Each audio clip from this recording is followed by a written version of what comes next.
बिस्मिल्लाहिर्रहमानिर्रहीम। सही है, स्टार्ट करूँ ना? जी करें। जी, बिस्मिल्लाहिर्रहमानिर्रहीम। वेस्टवर्ड एक्सपेंशन, ठीक है। ये हमारे पास एक टॉपिक है यूएस हिस्ट्री में, ठीक है। ये एक्चुअली हिस्ट्री से बिलोंग है, पर ज़्यादा इसमें वो बुलेट पॉइंट्स वगैरह इस तरह की चीज़ें नहीं है। मतलब स्टोरी टाइप एक चीज़ है। हम इंशाल्लाह इसको एक इंटरेक्टिव बनाएंगे। आप भी क्वेश्चन करें, बेशक ऐड करें इसमें, जो भी मतलब आपको बेहतर लगे जाएगा। पर मैं मतलब सही नहीं बोल रहा हूँ तो आप मुझे प्लीज़ उधर ऐड कर सकते हैं बिला किसी उसके हिचकिचाहट के। आप मतलब बोले, मैं चुप कर जाऊँगा और आप बोले बीच में, ठीक है। तो शुरू करते हैं। ये वेस्टवर्ड एक्सपेंशन, ये जो मतलब फर्स्ट स्लाइड पे है कि मतलब ये तो एक मैनिफेस्ट डेस्टिनी है ना। ये वेस्टवर्ड एक्सपेंशन क्यों हुई थी, मतलब क्या वजह थी या इनकी क्या वजूहत थे, मतलब जो ये न्यू अमेरिका में मतलब हुई थी, या इस तरफ लोगों का रुझान बहुत ज्यादा था ना। एक्चुअली इसमें चार बड़े बड़े जो है ना वो वजूहत थे। उनमें से एक वेस्ट जो ये है मैनिफेस्ट डेस्टिनी, जो सामने आप लोगों को नजर आ रहे हैं ना।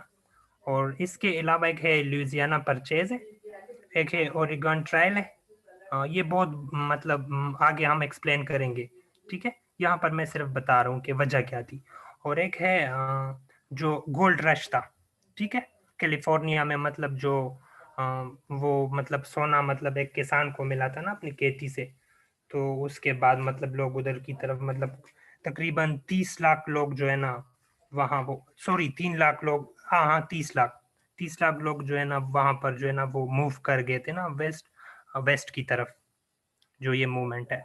और मैनिफेस्ट डेस्टिनी अब क्या चीज़ है? ये मतलब ज़्यादातर मतलब इन लोगों का यही ख्याल था ना कि ये गॉड गिफ्टेड है हम। और मतलब जस्टिफिकेशन के लिए जस्टिफाई कर रहे थे अपनी मूवमेंट्स, एनेक्सेशन, सेसेशन, ये सारी चीज़ें ये जो कर रहे थे ना हरकत, मतलब अपनी स्प्रेडिंग के लिए, उसको जस्टिफाई करने के लिए ये एक इस चीज़ का वो करते थे ना, एक ईमान रखते थे अपनी इस तकदीर पे कि ये बस ये तो इनएविटेबल चीज़ थी और इसलिए हम स्प्रेड कर गए ना। हमने एनेक्सेशन किए और सेसेशन की और जो है ना प्रॉपर्टी खरीदी है और आगे बढ़ते गए हम वेस्ट की तरफ। तो ये मैन जो है ना इसमें बात है, ठीक है। तो अभी हम आ जाते हैं कि ये क्या चीज़ है। और manifest destiny to overspread and to possess the whole of the continent which providence has given us for the development of the great experiment of liberty and federated self government entrusted to us, ठीक है। ये जो Johan आयो सलेवन है, New York journalist था ना। ये first time इसने मतलब ये बताया था कि मतलब ये जो चीज़ है इसको जस्टिफाई करने के लिए कि ये चीज़ इनएविटेबल थी और इसलिए हम मतलब स्प्रेड कर गए आगे, ठीक है।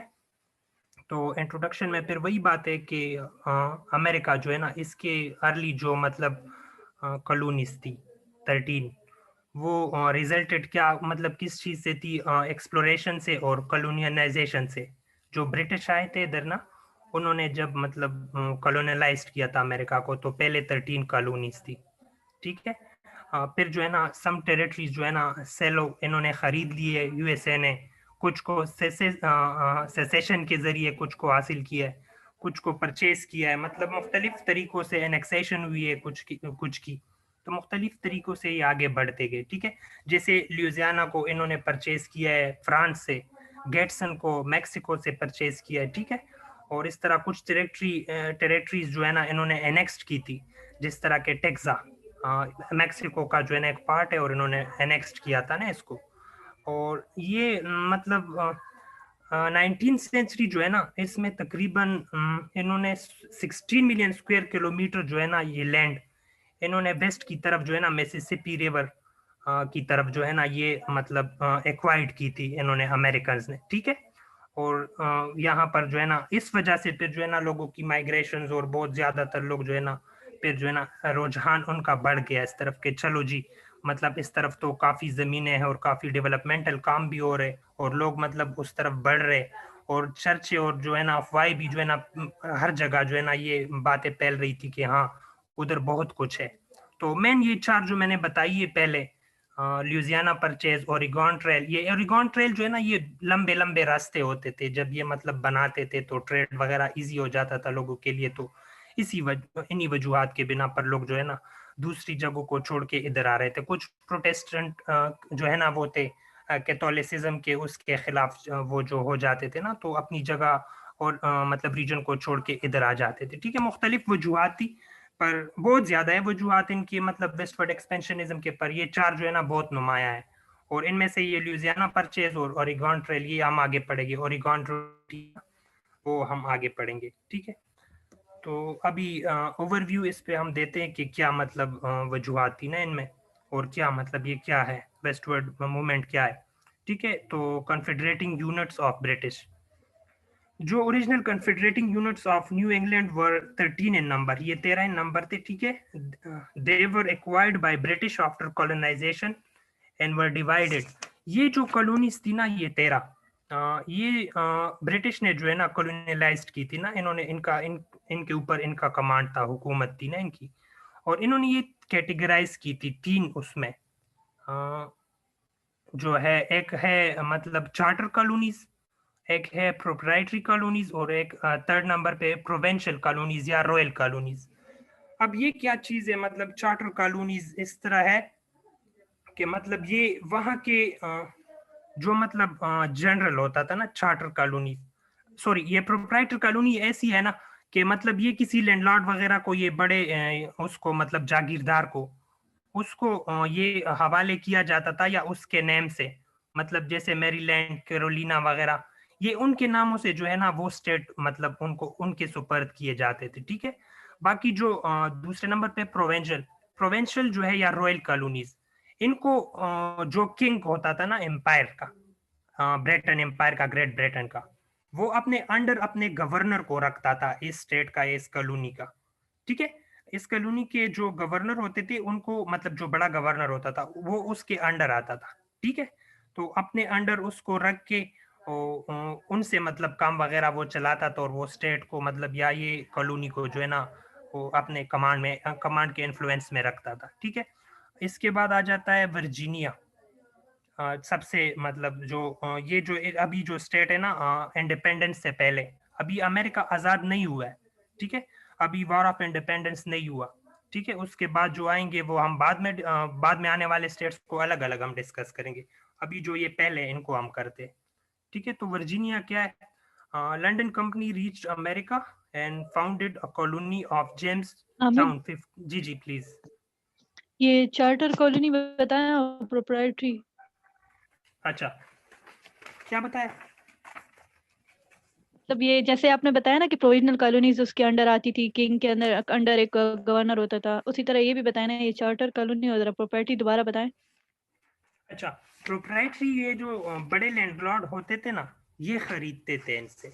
ठीक है, और चार्टर कॉलोनी तो नाम से जाहिर है, मतलब चार्टर जो मतलब वो करते थे उनके साथ, वो क्या कहते हैं, ट्रीटी वगैरह ये उससे साइन करते थे ना उन लोगों से।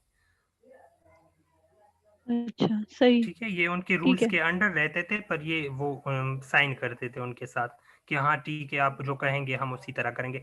इसमें एग्जांपल आप वर्जीनिया और मैसेच्यूसेट जो है ना वो आती है चार्टर में। ठीक है, और प्रोप्राइटरी कॉलोनी जैसे मैरीलैंड, कैरोलिना, ये जो कॉलोनीज है ना, ये उनके जो बड़े जागीरदार लोग होते थे ना, जो सेटलर्स होते थे, ठीक है, बड़े बड़े कारोबारी, उनके नाम से मतलब ये कॉलोनीज वो रख देते थे, और मतलब बाकी तो फायदे वगैरह, टैक्स वगैरह जो भी था वो उनसे लेते थे एम्पायर जो ग्रेट ब्रिटेन है, पर ये उनके हवाले किए जाते थे। ठीक है, उनके नाम से ये कॉलोनीज चलती थी, जो उनका प्रोप्राइटरी होता था, मतलब जो खरीदता था उसको। ठीक है, और सही है। प्रोवेंशियल रॉयल में आ जाती है। रॉयल में इस तरह आ जाती है कि मतलब उनका अपना जो गवर्नर होता था उधर से आता था। ठीक है, अपॉइंट किया जाता था उसको, और वो मतलब अपने गवर्न अपना जो उनका गवर्न सिस्टम होता है उसी को वो फॉलो करके उस कॉलोनी में वो जो है ना वो करता था, इम्प्लीमेंट करता था। ठीक है, बिल्कुल ठीक है। अच्छा, वर्जीनिया 1607, in 1607, अच्छा, London company reached America and founded a colony of Jamestown 50 mile inside the James River। ठीक है, फर्स्ट टाइम ये लंदन कंपनी आई थी और उन्होंने ये मतलब दरियाफ्त किया था, मतलब इनको कॉलोनाइज्ड किया था। ठीक है, इसके बाद सेकंड पे प्लेमाउथ एंड मैसेच्यूसेट, ये क्या है?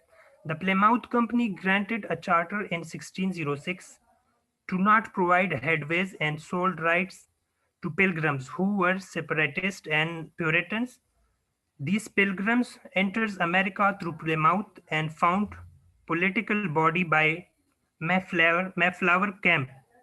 By increasing population, this colony was joined to Massachusetts Bay Colony and lost its identity. अच्छा, ये इस तरह है ना, प्लेमाउथ कॉलोनी जो granted a charter in 1606 to not provide headways and sold rights to pilgrims. ठीक है, ये जो प्लेमाउथ कॉलोनी है, मतलब ये जो प्लेमाउथ कंपनी है, ये इन्होंने एक चार्टर जो है ना ग्रांट किया 1606 में, टू नॉट प्रोवाइड हेडवेज, कि हम रास्ते नहीं देंगे, एंड सोल्ड राइट, मतलब जो बेचने के जो राइट्स है वो हम नहीं देंगे पिलग्रिम्स को, जो वहां पे मतलब पिलग्रिम्स आए थे, ठीक है, who were separatists and puritans, जो मतलब मुख्तलिफ इलाकों से जमा हुए थे इन जगह पे, मैसेच्यूसेट या ये इन एरियाज में, ठीक है। तो ये कह रहे थे कि हम इनको ना हेड बेच देंगे, ना इनको ये जमीनें बेचने की हम इजाजत देंगे इन पिलग्रिम्स को, जो ये अपनी जगहों को छोड़ के इधर आए हैं, जो प्रोटेस्टेंट है, ठीक है, प्योरिटन्स जिसे हम कहते हैं, सेपरेटिस्ट जो मतलब कैथोलिसिज्म को नहीं मानते थे, ठीक है, कैथोलिक्स को। तो these pilgrims enter America through Plymouth and found political body by Mayflower Camp. और ये जो मतलब पिलग्रिम्स थे ना, ये अमेरिका में एंटर हुए थे ये प्लेमाउथ के जरिए, इन्हीं रास्तों से ये एंटर हुए थे, पर फिर इन्होंने ये ग्रांट किया है ना चार्टर को कि हम इनको नहीं आने देंगे इस तरह, मतलब अब by increasing population this colony, अच्छा, by increasing population this colony was joined to Massachusetts Bay Colony and lost its identity. अच्छा, ये जो लोग थे ना, ये पिलग्रिम्स जो आते थे, ये जब प्रोटेस्ट करते थे ना एक उसके खिलाफ, अपने रीजन के खिलाफ, और उन जगह को छोड़ के इधर आते थे, तो फिर ये ढूंढते थे अपने लिए किसी ऐसी जगह को कि मतलब वो इनके लिए बिल्कुल मतलब इनके फेवर में हो वो जगह, मतलब इनकी जो हुकूक है, जो राइट्स है, जो इनके नॉर्म्स है, उनकी ज्यादा मतलब वो डिस्क्रिमिनेशन ना हो उधर। तो ये इधर रहने लगते थे, अपना एक लीडर वो मुंतखब करते थे और उनके मतलब रूल्स रेगुलेशन को फॉलो करते थे, तो इनका एक नाम बन जाता था फिर, ठीक है। तो ये अपनी जो मुख्तलिफ जगहों से आते थे, इनकी आइडेंटिटी जो है ना वो मतलब कंज्यूम हो जाती थी, आपस में डिफ्यूज हो जाते थे, ये एक इनकी आइडेंटिटी बन जाती थी, ठीक है। तो फिर ये लोग मतलब साथ इन दूसरे जो मतलब कॉलोनीज है या स्टेट्स है, इनके साथ मिल जाते थे आहिस्ता आहिस्ता, इस तरह ये जुमटों में आते थे या अलग अलग आते थे इंडिविजुअली, जिस तरह भी हो, तिजारत के तौर पे या इस तरह छुप छुप के जो भी, और ये फिर एक जगह इकट्ठे होके फिर अपनी आइडेंटिटी बनाते थे और साथ में शामिल होते थे, ठीक है।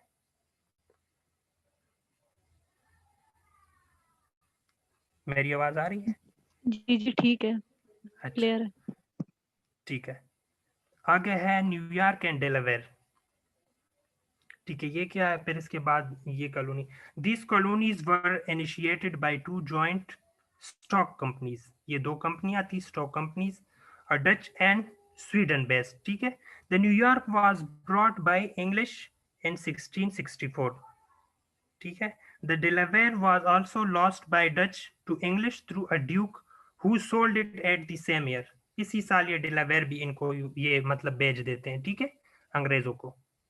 फिर इसके बाद आ जाते हैं कनेक्टिकट, ये इधर हम इस तरह मतलब अभी रीड आउट करते हैं सिर्फ स्टोरी के तौर पे, आगे मतलब ये किस तरह हुई थे, मतलब ये क्या इनके लिए ट्रीटीज वगैरह हुई थी, वो हम अलग डिस्कस करेंगे, तो वो थोड़ा इंटरेस्टिंग है, ये मतलब सिर्फ रीडिंग ही है, पता नहीं आपको समझ आ रही है या नहीं मैं जिस तरह बोल रहा हूँ, पर मैंने ये जो स्लाइड्स है ये एक हमारे दोस्त ने बनाए, इरफान ने, तो काफी जगहों पे मिस्टेक्स वगैरह भी मतलब है इसमें, थोड़ी सी मतलब वो मिस प्रिंटिंग है ना, उस जब वो लिख रहा था तो मतलब काफी वो उसमें गलतियां थी, पता नहीं हैंड राइटिंग में, तो इसलिए उसने जगह छोड़ी है, जहां पर मतलब वो समझना है तो मुझसे पूछिए आप, तो ठीक है। इसके साथ में वो जो हैंड राइटिंग के नोट्स है वो कंप्लीट में साथ लगाऊंगा, ठीक है, उसमें कंप्लीट डिटेल के साथ है, सही है।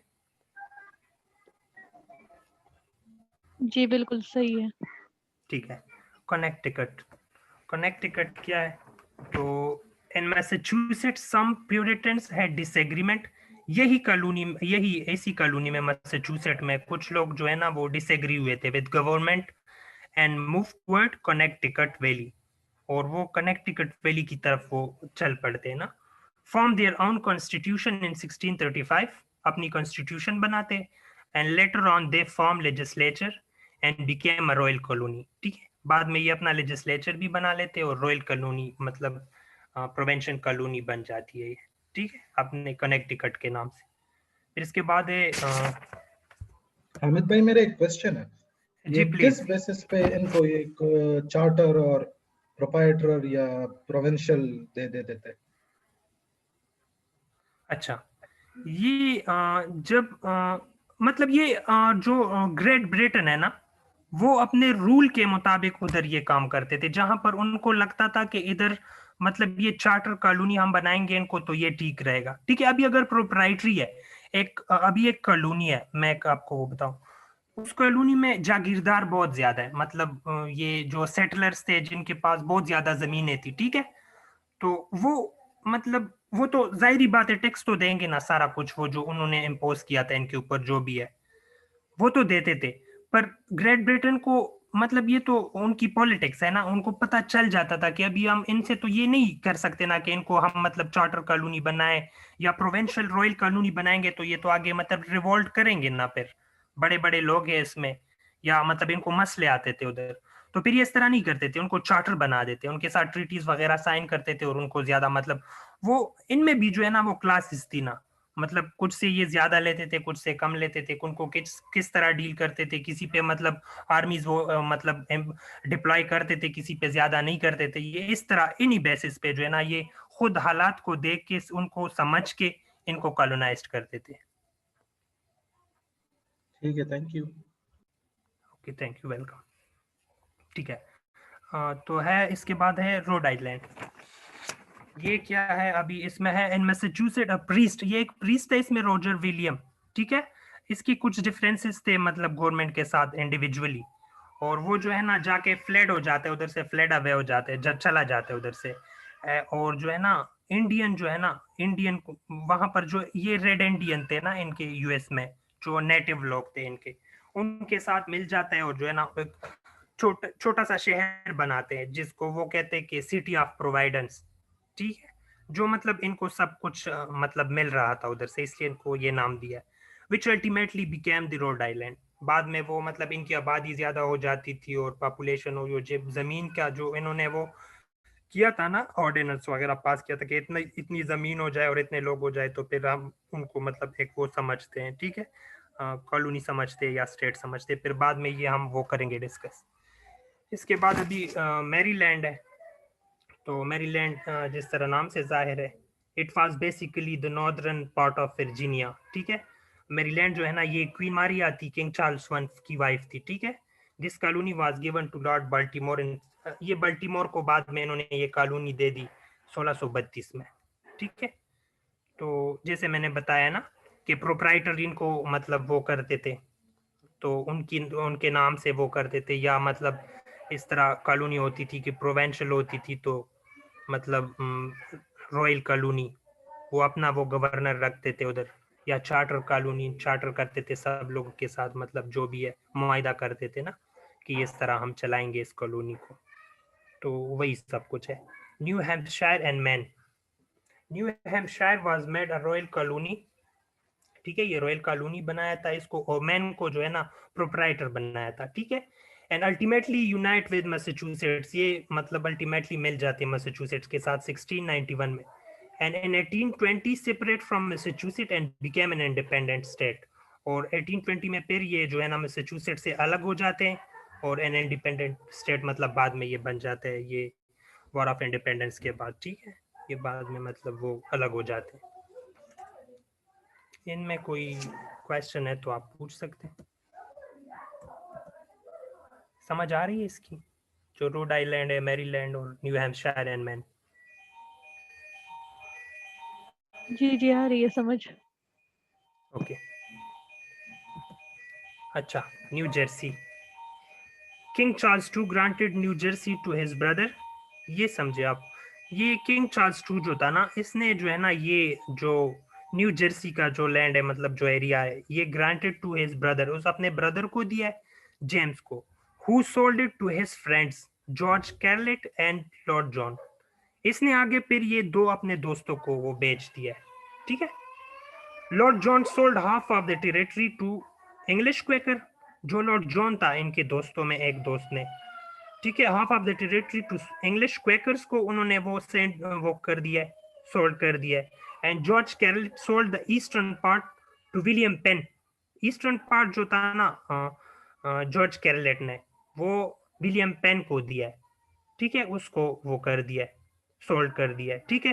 Who sold it to 24 other. William Penn ने फिर जो है ना ये जो कॉलोनी थी या ये जो जगह थी न्यू जर्सी, आगे 24 लोगों को और को मतलब वो बेच दिया है ना, जो प्रोप्राइटर हम जिनको कहते थे। Due to disagreement the proprietor were failed.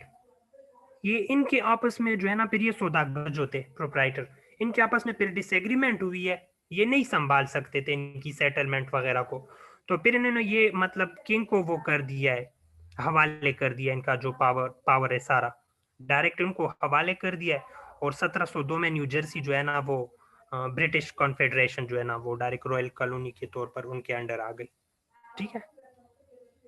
इसकी समझ आ गई या दोबारा बोलूं मैं? नहीं, क्लियर है। ठीक है। नॉर्थ एंड साउथ कैरोलिना,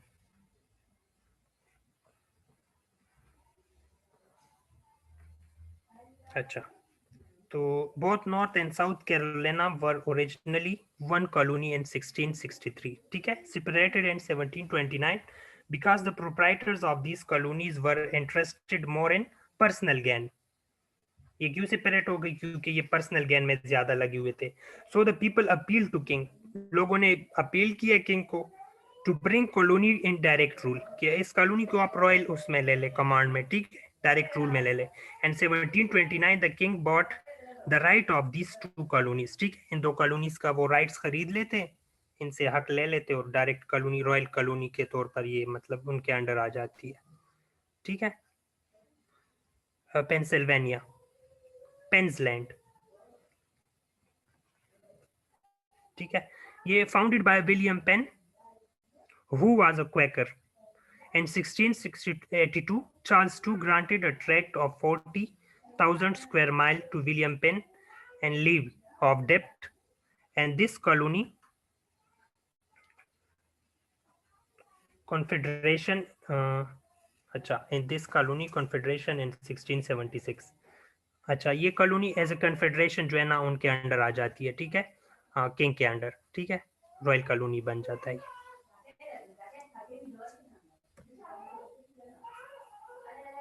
सही है? जी सही है। जी सही है। Okay, Georgia, the last colony to get chartered was Georgia, ये सबसे आखिरी कॉलोनी थी और ये चार्टर्ड हो गई, जॉर्जिया जो है वो है। There were deficiencies in this colony which were removed and it became a royal colony in 1752। इसमें कुछ डिफिशियंसीज थी ना चार्टर्ड, जब ये चार्टर्ड हुई ना जिस वक्त, तो फिर बाद में वो डिफिशियंसीज रिमूव करके किंग ने सारा कुछ और उनको ये रॉयल कॉलोनी बना दिया, ठीक है। अभी साद भाई आपको समझ आ रही है जो हम कह रहे थे कि ये चार्टर्ड है, ये प्रोविंशियल है और ये प्रोप्राइटरी है? जी जी आ रही है। हाँ, इनसे नहीं संभाली जाती थी ना, तो फिर वो रॉयल मतलब किंग जो है ना अपने अंडर डायरेक्ट लेते था उनको। अच्छा, हम आ जाते हैं उस पे, वॉर ऑफ इंडिपेंडेंस के बाद मतलब क्या हुआ था, क्या ये वजूहत थी, तो क्या चीज़ें हुई है इसमें जो मतलब बाद में ये स्टेट्स वगैरह वो जो है ना शामिल होते गए, ठीक है, 13 से 50 स्टेट तक जब ये जाते। तो after the war of independence when the treaty of Paris was signed, ठीक है, in 1783 the boundaries was fixed, a large territory of about 82,730 square miles was given to America with the population of 227,000 people, which was bordered by Canada on north, Mississippi on the west, Florida on south and Atlantic Ocean on the east। Pacific Ocean west की end पे है और ये जो Atlantic ocean है ये east के उस पे साइड पे है, ठीक है, और ये पैसिफिक ओशन को शाइनिंग सी भी कहते हैं, ठीक है। तो it was a vast land with least population, ये जो अभी मतलब बहुत वाइड स्प्रेड जो है ना जगह थी है, ठीक है, और इसकी पॉपुलेशन बहुत कम थी। तो in order to settle the territory the government issued north west ordinance. ये नॉर्थ वेस्ट ऑर्डिनेंस क्या था? ये था कि जब मतलब 50 एकड़ जमीन में 5,000 लोग जो है ना फ्री मेल्स, 5,000 फ्री मेल्स आउंड करते हैं ना 50 एकड़ लैंड को, तो वो एस्टेब्लिश कर सकते हैं अपनी एक गवर्नमेंट उधर, ठीक है। उसको हम कुछ भी नहीं कहेंगे, ये वार ऑफ इंडिपेंडेंस के बाद है, ठीक है। अपनी एक गवर्नमेंट उधर एस्टेब्लिश कर सकते हैं जब ये 5,000 की तादाद में उधर फ्री मेल्स हो और 50 एकड़ की जमीन हो उनके पास, ठीक है। And when the population reach to 60,000 it can became a new state. जब ये पॉपुलेशन मतलब ये कहते थे कि ये 60,000 तक पहुंच जाएगी ना, या पहुंच जाती है, तो इनको हम मतलब एज रिकॉग्नाइज्ड करेंगे एज ए न्यू स्टेट, ठीक है, या न्यू स्टेट टेरिटरी जो भी है। तो यही सब मतलब वो पहले इसमें सबसे पहले मतलब कौन सी जो स्टेट है मतलब वो आ जाती है, तो वो है वेरमाउंट, वेरमाउंट की स्टेट, ठीक है। वो क्या करते कि Vermont was first to applied a state and was admitted to union on 14 March 1791 followed by Kentucky in 1792। इस तरह फिर आते जाते हैं ना, जब इनकी आबादियां बढ़ती जाती है, जाहिर बात है वेस्टवर्ड एक्सपेंशन जो है ना वो हो रही है, और टाइम टू टाइम जो है ना ये आगे मतलब इनकी जो तादाद है, वो जो जगह लोग खरीद रहे हैं और उनमें आके बस रहे हैं लोग ना इधर उधर से, तो मतलब वो तादाद बढ़ती जाती थी और इनको मतलब वो करते थे कि हमें नेक्स्ट करें, हमें अपने साथ शामिल करें, ठीक है। तो फिर ये उन मतलब उसको ऑर्डिनेंस को, नॉर्थ वेस्ट ऑर्डिनेंस, उसको देख के ये फिर करते थे कि हाँ ठीक है, अभी आप जो है ना एज ए स्टेट हमारे साथ शामिल हो सकते हैं या नहीं हो सकते। फिर इनमें ये रद्द-बदल वगैरह जो भी उस टाइम के लिहाज से वो सूटेबल काम होता था वो करते थे, ठीक है, और अपने साथ मतलब शामिल करते थे। फिर टेनेसी आ जाती है, ठीक है, इनमें 1796 में। फिर ओहियो आ जाता है 1803 में। फिर इंडियाना 1816 में। फिर मैन आ जाता है 1820 में, जिस तरह हम पहले बात की है, मैसाचुसेट्स से अलग होके, ठीक है। This paved the further expansion, मतलब ये और भी राह हमवार कर देता है फर्दर एक्सपेंशन के लिए, मतलब लोग और भी आते जाते और शामिल होते जाते हैं, ठीक है। तो अभी है फ्लोरिडा, ठीक है, सेकंड पे आ जाए। The USA share till 1803 much of the continent with Spain. इधर स्पेन भी था, फ्रेंच भी था, रशियंस भी मतलब थे। इनके मतलब मेन जो है ना दो पावर, सुपर पावर उस टाइम में, ये स्पेन और फ्रेंच, इन्होंने काफी मतलब कॉलोनियां ली थी और टेरिटरी इनके अंडर थी ना, तो ये मतलब शेयर करते थे टिल 1803 तक। ये जो है ना फ्लोरिडा को शेयर कर रहे थे स्पेन के साथ। It had two provinces and was ceded to USA in 1819 with the defined boundary through the Florida Treaty. ये ट्रीटी हुई थी, बाद में हम मतलब इसको करेंगे, ठीक है। फ्लोरिडा ट्रीटी के थ्रू इन्होंने स्पेन से ये वापस मतलब ले लिया, अपने साथ शामिल कर दी। ये हम अब सिर्फ ब्रीफली वो पढ़ रहे हैं ताकि हमारा तो थोड़ा जहन बन जाए ना कि मतलब किस तरह ये स्टेट शामिल हो रहे थे, इनके साथ मिल रहे थे। तो हम इनमें जो बड़े बड़े मतलब वो प्रोमिनेंट जो इवेंट्स है वो हम डिटेल के साथ करेंगे, जैसे ल्यूजियाना परचेज, ओरेगॉन ट्रीटी, ये सारा कुछ ना, टेक्सा और मैक्सिकन वार जो सब कुछ है, ठीक है। फिर इसके बाद आ जाता है taxa. Taxa was a constituted territory between Spain and USA. In 1845, Texas was admitted to USA because of anger of Mexico. ठीक है, ये टेक्सा जो है ना मैक्सिकन का एक पार्ट था, तो ये मतलब इनसे रिवोल्ट करते हैं, और इनमें अमेरिकन होते हैं, साउथर्न जो साइड पे अमेरिकन है ना, एग्रेरियन अमेरिकन जो थे, एग्रीकल्चरिस्ट, और ये फार्मर वगैरह उधर आए थे ना, इन्होंने कुछ आसानियां पैदा की थी ना, कुछ मतलब ट्रीटीज वगैरह वो करके कि आप लोग आ जाए इधर, हम आपको कर्जा भी देंगे और आपको ज़मीनें भी देंगे, आप ज़मीनें ले ले और बस इधर रह ले, ठीक है। तो ये काफ़ी अमेरिकन गए थे फिर उधर। फिर बाद में उन्होंने कुछ कवानीन जो है ना वो पास किए, तो उन्होंने रिवोल्ट किए उसके खिलाफ अमेरिकन ने। फिर इधर से अमेरिका भी उनको वो साउथ अमेरिकन जो थे वो उनको सपोर्ट करते थे, अपने उन भाइयों को जो उधर फैमिलीज गई थी ना मैक्सिको में, टेक्सा में, तो उनको वो करते थे। फिर आहिस्ता आहिस्ता ये मतलब उनसे अलग हो गया, ठीक है। फिर एनेक्स्ट किया उस अमेरिका ने इनको, ठीक है। तो ये है। इसके बाद है ओरेगॉन। ये बहुत मतलब कम्प्लेक्स एक वो है, टेरिटरी है जिसमें मतलब इनके इंग्लैंड और यूएसए के खिलाफ काफ़ी वो हुई थी ना। And finally given to USA in 1846 through Oregon treaty. Oregon treaty के थ्रू ये मतलब ये दे देते हैं इनको। इन पे बेसिकली चार जो वो है, रशिया का, स्पेन का और अमेरिका का और ब्रिटेन का, ग्रेट ब्रिटेन का, इन चारों का ये मतलब क्लेम करते हैं इन एरिया